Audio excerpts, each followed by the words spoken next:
नमस्ते बच्चों। आज हम लोग धर्म शिक्षा पढ़ेंगे, अर्थात नैतिक शिक्षा। तो मैं आपको पहले ये बताना चाहती हूँ कि नैतिक शिक्षा है क्या। बेटा, नैतिक शिक्षा है कि जो हम प्रतिदिन अपने कार्यकलाप में शामिल करते हैं, जिस प्रकार के आचार, विचार, व्यवहार, वाणी, ठीक है, चलना, उठना, बोलना, खाना इत्यादि में हमारे व्यवहार जो प्रकट होते हैं, और यह ज्ञात होता है कि हमने कैसे आचार विचार सीखे हैं, हमने कैसे व्यवहारों को अपनाया है, उसे ही कहते हैं नैतिक शिक्षा, नीति की शिक्षा देने वाली बातें। तो ऐसा नहीं है कि सिर्फ हम किताबें पढ़ लेते हैं तो हमें ज्ञान प्राप्त हो जाता है।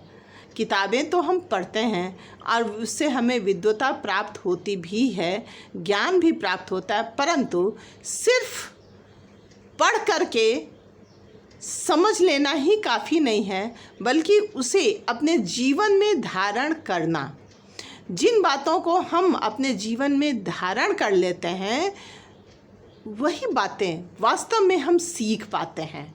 अन्य बातें तो हमारी किताबों की होती हैं, है ना, और हम उसे सीख नहीं पाते।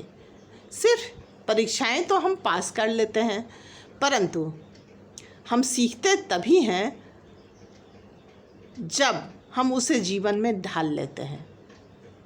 ठीक है, तो इसमें बेटा पाठ 1 है आपका ईश स्तुति। तो ईश स्तुति से स्पष्ट है कि ईश्वर की स्तुति ही इसमें कही गई है। ईश्वर की स्तुति क्यों है? इसलिए कि सबसे पहले जब हम कोई कार्य करना प्रारंभ करते हैं तो हम ईश्वर की स्तुति करते हैं। क्यों? क्योंकि हम इस बात को मानते हैं कि जो भी कुछ हम धरती पर देख रहे हैं, हमें प्राप्त हो पा रहा है, और जिन चीज़ों से हम लाभ ले पा रहे हैं, जो हमारी आँखों के सामने है, वो सब कुछ ईश्वर का दिया हुआ है। ईश्वर ने ही हमें प्रदान किया, हमने तो बनाया नहीं है। हमने तो धरती नहीं बनाई, आसमान नहीं बनाए, पेड़ पौधे नहीं बनाए, पहाड़ नहीं बनाए, नदियाँ नहीं बनाई। ये सब कुछ तो बनाने वाला कोई ना कोई है। तो जो है उसे ही हम सबसे पहले नमन करते हैं। ठीक है बेटा, तो इसमें देखिए, इसके भाव मैं आपको बता देती हूँ। इसका भाव यह है कि जो ईश्वर है, परमेश्वर है, वह तो सर्वव्यापक है, यानी कि सभी स्थानों पर विस्तृत रूप से फैला हुआ है, कण कण में समाया हुआ है, बड़ा ही दयालु है, सूर्य चंद्रमा आदि का प्रकाशक है, पृथ्वी, समुद्र, दिन रात, प्रातः, संध्या, मध्याह्न तथा ऋतुओं का निर्माता भी वही ईश्वर है। हम लोग कुछ नहीं कर पाते हैं इसमें। ठीक है, वही जलथल में उत्पन्न होने वाली संपूर्ण वनस्पतियों व पुष्पों का निर्माता है। हम तो जो ऊपर देख पाते हैं उतना ही जान पाते हैं, लेकिन इसके अतिरिक्त भी ऐसी दुनिया है जहाँ तक कि हमारी नज़र भी नहीं पहुँच पाती, मगर है, उसे भी ईश्वर ने ही बनाया है। ठीक है, अज्ञान के कारण मनुष्य उसकी भक्ति कर नहीं पाता, यानी कि ईश्वर की भक्ति नहीं कर पाता, क्योंकि हमारी आँखों पर अज्ञानता के पर्दे पड़े रहते हैं। इस कारण हम अपने का सर्वस्व मान लेते हैं और ईश्वर को हम तुच्छ समझ बैठते हैं कि ईश्वर क्या करेगा, सब कुछ तो हम हैं ही, हम तो कर ही लेंगे। लेकिन ऐसा होता नहीं है बेटा। ईश्वर से प्रार्थना है कि वह विश्वकर्मा प्रभु हमें अपनी सच्ची भक्ति प्रदान करे और हमारी अविद्या दूर करे। यही ईश प्रार्थना में कहा गया है बेटा। और इसमें जो भी बातें बताई गई हैं वो बिल्कुल सत्य हैं कि ईश्वर ही सर्वस्व है, सब कुछ देने वाला है, वही प्रारंभ भी करता है, वही संचालित भी करता है और वही अंत भी करता है। ठीक है, तो इसके भाव आप लोग लिख लेंगे और याद भी कर लेंगे। अब है बेटा पाठ 2 में धर्म के लक्षण। तो धर्म क्या है? सबसे पहले है कि धर्म क्या है। तो सामान्यतः हिंदू, मुस्लिम, सिख, ईसाई आदि को अलग अलग धर्म के मानने वाले समझ लिया जाता है। वास्तव में यह ठीक नहीं है। हिंदू का अर्थ है एक देश विशेष, यानी कि भारत में रहने वाला और वहाँ की संस्कृति को मानने वाला। सिख, बौद्ध, जैन उसी संस्कृति के अंतर्गत विशेष मत या पंथ हैं। इस्लाम और ईसाईयत विदेशी संस्कृतियों से प्रभावित मजहब हैं। कोई व्यक्ति हिंदू, मुस्लिम या ईसाई होते हुए धार्मिक भी हो सकता है और अधार्मिक भी हो सकता है। धार्मिक का अर्थ है ईमानदार और अधार्मिक का अर्थ है बेईमान। धार्मिकता ईमानदारी को कहते हैं और अधार्मिकता बेईमानी को। ठीक है। जिस प्रकार देश एक है तथा प्रदेश अनेक है ना, प्रदेश अनेक बेटा, उसी प्रकार मानव मात्र का एक ही धर्म है और मत अर्थात विचारधाराएं अनेक हैं, भिन्न भिन्न हैं।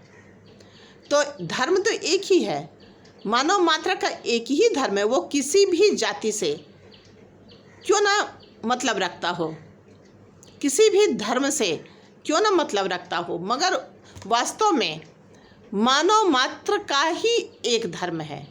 वो अलग अलग हम समझते हैं, हिंदू, मुसलमान, सिख, ईसाई, मगर सबका धर्म एक है। धर्म उन मानवीय गुणों का नाम है जिन्हें धारण करके मनुष्य उन्नति करता है। कुछ मानवीय सद्गुण होते हैं जो संसार के सभी मनुष्यों के लिए उपयोगी होते हैं, जैसे ईमानदारी, सदाचार आदि। ये ग्रहण करने व आचरण करने के योग्य हैं। मनु महाराज ने धर्म के 10 लक्षण बताए हैं। वे सब के सब मनुष्य मात्र के लिए उपयोगी हैं। वो क्या हैं 10 लक्षण?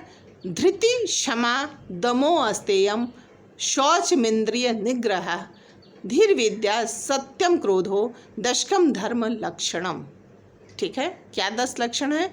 सभी मानते हैं कि व्यक्ति को धीरज रखना चाहिए। धीरज तो रखना ही चाहिए, अधीर तो नहीं होना चाहिए ना। क्षमाशील होना चाहिए, अपने मन पर काबू रखना चाहिए, किसी के धन की चोरी नहीं करनी चाहिए, शरीर और मन से पवित्र होना चाहिए, इंद्रियों का दास नहीं बनना चाहिए कि मुझे ये करना है तो बस जिद लग जाए कि कर ही लेना है, तो वो इंद्रियों का दास होना हुआ। उन्हें वश में रखना चाहिए, क्रोध नहीं करना चाहिए, सत्य का पालन करना चाहिए। पर ऐसा मानने और कहने मात्र से कोई व्यक्ति धार्मिक नहीं हो जाता। धार्मिक या ईमानदार उसी को कहा जाएगा जो इन आस्थाओं या मान्यताओं के अनुकूल आचरण करेगा। ठीक है। इन लक्षणों में किसी विशेष ग्रंथ को पढ़ने या न पढ़ने की बात नहीं कही गई है। ये तो मानव मात्र के लिए कहा गया है कि उन्हें इन धर्म के लक्षणों को अपनाना चाहिए, जानना चाहिए। ईश्वर को मानने या न मानने की शर्त भी नहीं लगाई गई है। किसी अवतार, पीर, पैगंबर को भी नहीं बताया गया। कोई व्यक्ति किसी भी संस्कृति या मजहब को मानने वाला हो, यदि उसमें ये बातें हैं तो वह धार्मिक है, और यदि ये बातें उसमें नहीं हैं तो वह धार्मिक नहीं है। ये गुण धर्म की पहचान है। उपर्युक्त 10 लक्षणों या पहचानों का संबंध व्यक्ति तथा समाज, इकाई और समूह दोनों के साथ है। जिस समाज के सदस्यों में या जिस समूह की इकाइयों में ये गुण होंगे, वह समाज, वह राष्ट्र, वह समूह धार्मिक और सभ्य कहा जाएगा। वह इकाई या व्यक्ति तो धार्मिक होगा ही। ठीक है। ऋषियों ने धर्म की एक और परिभाषा की है। क्या? यतो अभ्युदय निःश्रेयस सिद्धि स धर्म, अर्थात धर्म वह है जिस पर आचरण करने से अपनी और सभी उन्नति हो और निःश्रेयस अर्थात आत्मकल्याण भी हो। यदि एक किसान उत्तम अन्न उपजाता है और दूसरा एक तंबाकू की खेती करता है, तो जो उत्तम अन्न उपजाता है वह स्वयं खुशहाल होने के साथ साथ समाज को भी स्वस्थ रखता है और समृद्ध बनाता है, जबकि तंबाकू उपजाने वाला खेती करके स्वयं भले ही माला माल क्यों ना हो जाए पर समाज के लिए स्वास्थ्य की हानि करता है। इसी प्रकार अच्छी एवं शुद्ध वस्तुओं का व्यापारी अपने साथ साथ समाज का भी हित करता है, जबकि मिलावटी तथा हानिकारक वस्तुओं का व्यापारी पैसे की दृष्टि से स्वयं भले ही पैसा कमा ले किंतु वह समाज का हत्यारा माना जाता है। ठीक है, वास्तव में वह अपनी भी हानि करता है और सबकी आंखों से भी गिर जाता है। तो अतः कर्म कोई ऐसा ना करें जिससे कि दूसरों की हानि हो। कभी कभी धर्म और अधर्म के समझने में विद्वान भी भटक जाते हैं। अतः आत्मा न प्रतिकूलानि परेशान न समाचरेत, अर्थात जो हमारे प्रतिकूल हो वह व्यवहार हमें दूसरों के साथ नहीं करना चाहिए, क्योंकि हम तो जानते हैं जो व्यवहार हमें खुद के लिए अच्छा लगता है वही व्यवहार दूसरों को भी अच्छा लगेगा। ठीक है।